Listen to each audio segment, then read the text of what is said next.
ایک قدیم سلطنت کے مرکز میں ایک طاقتور بادشاہ نے اعلیٰ حکومت کی ایک ایسی فوج کی کمان سنبھالی جو پڑوسی علاقوں سے حسد کرتی تھی۔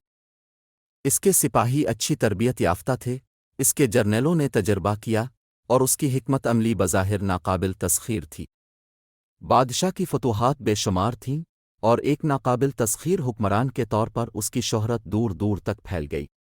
پھر بھی اس کی زبردست طاقت کے باوجود سلطنت کو ایک غیر متوقع چیلنج کا سامنا کرنا پڑا جو اس کی تاریخ کو ہمیشہ کے لیے بدل دے گا۔ لفاق نوجوان لڑکا جس میں غیر متزلزل جذبے اور جنگ کے لیے غیر روایتی نقطہ نظر تھا۔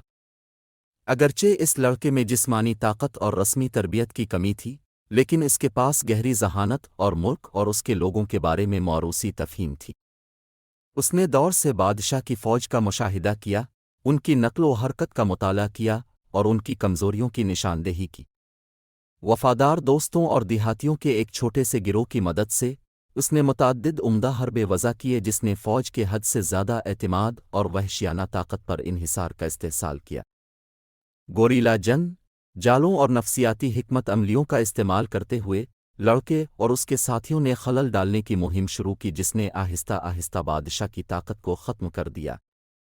جیسے جیسے بادشاہ کی فوج کو بڑھتے ہوئے نقصانات اور گھٹتے ہوئے حوصلے کا سامنا کرنا پڑا، لڑکے کی داستان بڑھتی گئی۔ لوگ اسے امید اور لچک کی علامت کے طور پر دیکھنے لگے۔ ایک حتمی، فیصلہ کن تصادم میں لڑکے کا چالاک منصوبہ بادشاہ کی حتمی شکست کا باعث بنا۔ ایک زمانے کے طاقتور حکمران کو ہتھیار ڈالنے پر مجبور کیا گیا اور سلطنت کو اس کے جابرانہ دور حکومت سے آزاد کر دیا گیا۔